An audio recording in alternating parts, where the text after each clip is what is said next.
예, 오늘은 새해 첫날을 맞이해서, 어, 카도시에 대해서, 거룩함에 대해서 한번 여러분들과 같이 공부했으면 합니다. 성경에서 가장 신비롭고 특이한 단어가 히브리 말로 카도시입니다. 거룩한이라는 뜻이죠. 레위기 19장 2절에서 이스라엘 백성에게 내가 거룩하니 너희도 거룩한 사람이 되어라라고 말씀하셨습니다.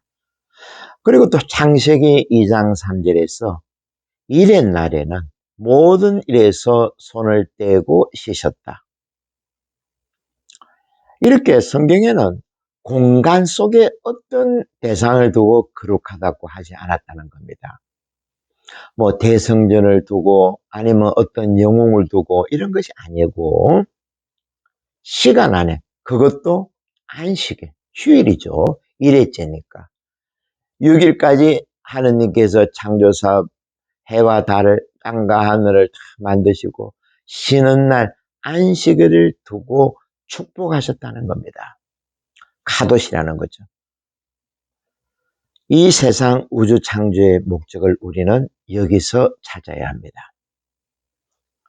우주 창조의 목적은 하느님과 인간이 함께 춤을 추고 노래하는 겁니다. 여러분 상상만 해보십시오. 우리가 죽음의 문턱을 넘어서 우주로 가서 나선형의 은하에서 하느님과 춤을 춘다는 생각 벅차오르지 않습니까? 이렇게 하느님은 이 세상을 통제하고 관리하기 위해서 이 세상을 만드신 것이 아니라는 겁니다. 여기에 우리는 빨간 줄을 긋고 밑줄을 쳐야 된다는 겁니다. 오늘 새해 시작하는 첫째 날 오직 돈 벌고 일하고 업적만 쌓아가는 크로노스 시간보다는 하느님과 함께 놀고 하느님과 함께 멋지고 춤추는 시간을 우리는 생각해야 될 것입니다.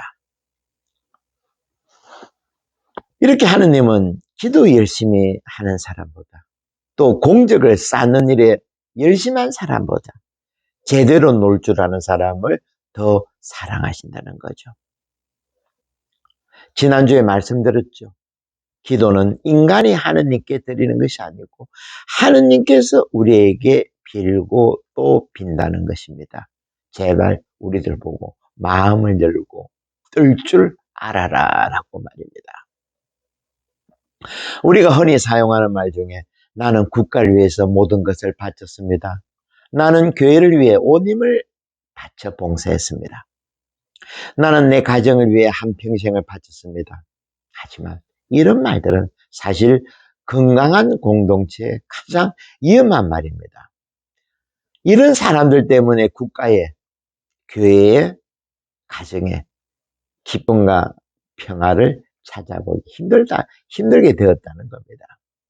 제가 언젠가 병원에 진료를 받으러 갔는데 담당 의사 머리맡에 머리 위에 이런 액자가 걸려 있는 겁니다. 매는 조는 듯 앉아있고 범은 병든 듯 걷는다. 여러분 생각해 보십시오. 매나 호랑이는 하늘에서 땅에서 가장 최고위에 속하는 포식자입니다. 왕이죠. 이 정도 되면 매는 나무에서 졸아도 관계없습니다. 누가 자기를 해치러오는 새들이 없으니까. 호랑이는 또 어떻습니까? 우리 동물의 왕국 사무실 보면 병든 것처럼 걷죠. 뼈가 없는 것처럼 호골무인이라고 어거적 걷습니다. 저는 이 문구에 하나 더 추가했으면 싶은 말이 있습니다. 사람들이 서로 모여서 배가 아프다면서 뒹굴고 웃고 있다. 춤추고 노는 것이죠. 새해를 맞이한 우리 성당에도 여러분의 가정에도 이런 일들이 일어났으면 합니다. 젊은 시절에 카이로스 시간이 아니고 크로노스 시간으로 헛되이 보내면서 인생을 낭비하다가 국가로부터 반역 혐의로 사형 선고를 받고 총살 직전에 풀려난 사람이 있습니다.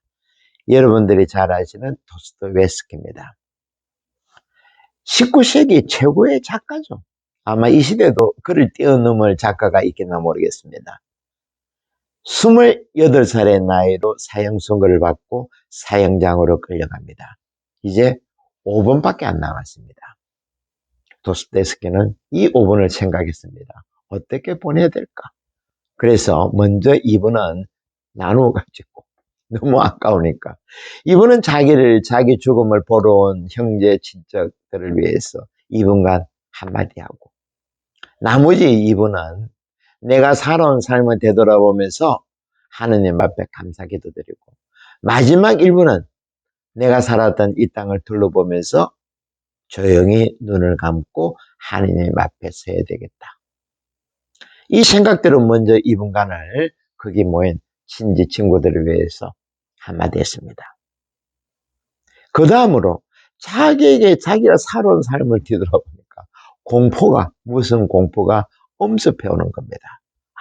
내가 한 번만 더 기회가 주어진다면 이렇게 후회스럽게 살지는 않았을 텐데. 바로 그때 저 멀리서 한 병사가 말을 타고 총에 흰 손수건을 흔들며 요란하게 달려오는 겁니다. 황제의 특사가 내려진 겁니다. 그 이후로 도스토옙스키는 8년간 시베리아 유배를 갑니다. 그곳에서 성경도 다시 읽고 다시 자기 삶을 반추하면서 말 그대로 크로노스 시간에서 카이로스 시간으로 바꿨습니다.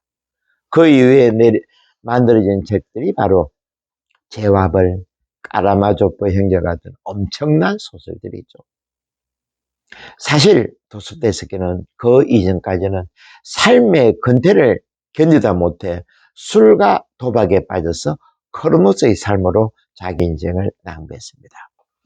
여러분들, 도스토옙스키나 우리나 카이로스의 시간으로 돌아서기 위해서는 한 가지 방법밖에 없습니다.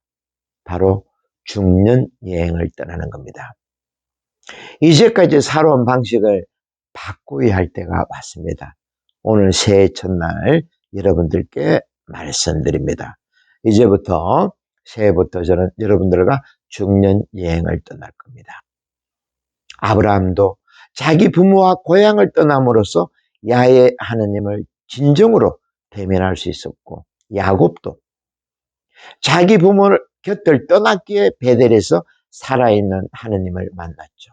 모세도 그렇고 성경에 나온 모든 위대한 성인들은 떠남으로 해서 카이로스 시간을 찾아냈다는 겁니다. 진짜 자기를 자기 안에서 찾아냈다는 거죠. 예수님조차도 마찬가지죠. 나이 30대까지는 당신 집에서 나자렛 집에서 목소리를 거들다가 나이 30이 되자 당시로는 중년 나이겠죠. 30이면 제자들을 데리고 3년간 중년 여행을 떠납니다. 그리고 놀라운 것은 5,000년 전에 세기 문자를 하지 않습니까? 수메르 지역에 길가메시 있었으나 2500년, 2700년 전에 오디세이아라는 서사시도 다름 아닌 중년 여행에 관한 책입니다. 이처럼 인간들은 내가 살던 익숙한 곳, 떠나지 않고서는 하느님을 제대로 만날 수 없고 내 안에 진짜 자기를 찾아낼 수 없다는 겁니다. 저는 개인적으로 소설책 중에서 그리스인 조르바가 인상적으로 남아 있습니다. 저는 이 책을 20대부터 20, 30, 10년마다 한 번씩 본 것 같습니다. 볼 때마다 느낌이 다릅니다. 나이가 들수록 삶이란 이런 것이구나 하는 느낌을 저는 그리스인 조르바를 통해서 강하게 받았습니다. 이 책의 작가는 니코스 카잔차키스죠. 이 사람이 죽을 때 자기 묘비명, 무덤의 묘비명에 이렇게 썼답니다. 나는 이 세상에서 아무것도 바라지 않는다. 나는 이 세상을 살아가면서 아무것도 두려워하지 않는다. 그리고 마지막, 나는 자유다. 여러분들, 너무 멋지지 않습니까? 우리들도 이제 죽음을 앞두고 이런 묘비명 하나 정도는 생각해 두어야 하지 않겠나. 마치 인생을 소풍 나온 것처럼 살다가 멋지게 하늘나라로 떠나버린 천상병 프란치스코 시인이 생각나죠. 요 대목에 이 두 사람 모두가 마음에 아무것도 걸릴 것이 없다는 것, 일체 두려움 없이 소풍 나온 것처럼 살았다는 겁니다. 이것이 우리 본래의 모습입니다. 중년여행은 옆 동네 마실 가거나 선창가에서 막걸리 먹는 수준이 아니라는 겁니다. 태평양을 건널 만큼 위험하고 목숨을 내놓는 여행이 중년여행입니다. 그런데 큰 배는, 수십만 대는 큰 배는 태평양을, 먼 바다를 건너기 위해서 필수적인 것이 있다고 합니다. 평형수라 그러죠. 큰 배일수록 배 밑창에 큰 공간이 있답니다. 이것이 뭔가니까 파도에 따라서, 태풍에 따라서 그 배에 물을 빨아들이거나 내놓거나. 예수님께서 우리에게 하늘나라 가려면 마음이 가난해져야 한다 하셨죠. 이것도 마찬가지입니다. 우리 인간들도 작은 선창가가 아니고 동네 술집이 아니고 마다 하늘나라, 우주를 떠나려고 그러면 우리 안에 빈 곳을 마련해야 됩니다. 이것을 예수님은 마음이 가난한 사람들아 복되다, 하늘나라가 너희의 것이다 하신 말씀이 바로 이것하고 연관이 있다는 겁니다. 우리는 마음을 텅 비워야 합니다. 자기 존재가 그냥 요 근처에나 왔다 갔다 하는 통통배 같다 그러면 마음을 비울 필요가 없겠죠. 괜히 평형수를 채울 공간이 필요 없을 것입니다. 다시 말씀드리지만 우리가 큰 바다를 떠날 때 어떤 태풍이 나에게 닥칠지라도 그것을 이겨내기 위해서는 내 안에 빈 공간이 필요합니다. 복음에도 평형수 이야기가 나옵니다. 혹시 생각나는 분들 있습니까? 바로 탕자의 비유, 잃어버린 아들의 비유입니다. 둘째 아들의 고백이 바로 평형수 역할을 했다는 겁니다.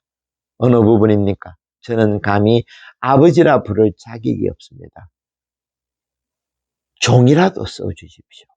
이 외침이 둘째 아들에게 빈 공간 평형수였고 아버지는 알아차렸죠.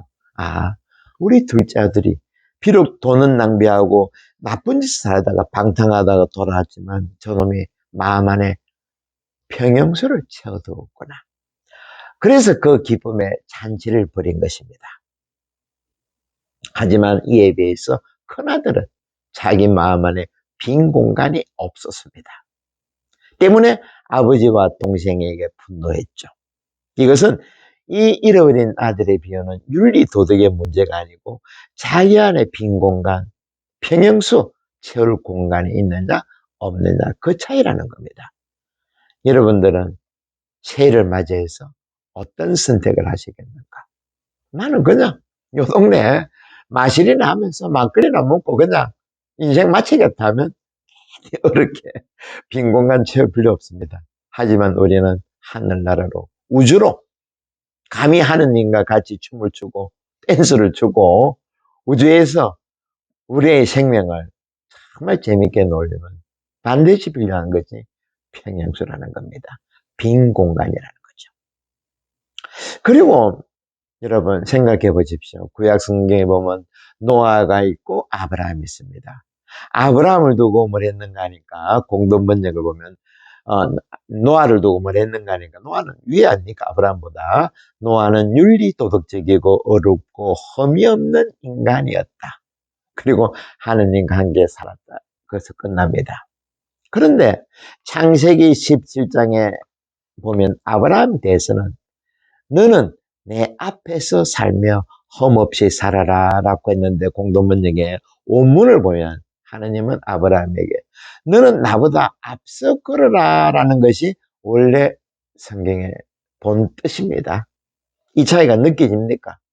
노아는 단지 하느님과 보암의 돌보심 안에 살았지만 아브라함은 앞서갔다는 겁니다. 여기서 아브라함은 모든 인간들의 믿음의 조상이 되었다는 것입니다. 그런데 이 구약의 시작도 떠남에 대해서 말하고 있고, 그리고 이 떠남이 노아보다 아브라함에서 시작된다는 것, 이것이 구약의 시작이죠. 그리고 복음의 예수님도 마찬가지입니다. 30년간 아버지 밑에서 목수일 하다가 이제 성장하고 떠날 때가 되자 가감하게 제자들을 만들어서 3년간 중년 여행을 떠나십니다. 이렇게 오늘 새 첫날을 맞은 우리들도 아브라함과 예수님처럼 우리가 살고 있는 익숙한 곳을 떠날 채비를 해야 된다는 겁니다. 내 안에 있는 진짜 자기를 찾아내서 중년 여행을 해야 된다는 것이죠. 이 중년 여행은 여권도 필요 없고, 그리고 뭐 돈도 필요 없겠고, 또 뭐가 필요합니까? 우리가 여행 가려고 그러면. 뭐 여권, 돈, 몇 가지 비행기표 그래 있지만은 중년 여행은 딱 한 가지. 우리 마음을 텅 비워가지고 큰 배처럼 평영수를 넣을 공간을 마련해야 된다는 것. 오늘 새해 첫날 맞이해서 여러분들과 이런 이야기를 나눴습니다. 이것이야말로 크로노스에서 카이로스 시간으로 넘어오는 것이고, 예수님께서 말씀하신 가장 중요한 것, 내 안에 보물을 찾는 방법이라는 것. 여러분들과 저는 이제 새해 맞이해서 큰 바다로 떠날 여행을 할 것입니다. 그렇다 가지고 너무 겁먹지 마시고, 아까 말씀드린 것처럼 우리는 매처럼, 범처럼 배를 잡고 깔깔 웃으면서 올 한 해도 신나게 소풍 나온 것처럼 살아보도록 해야겠습니다. 네.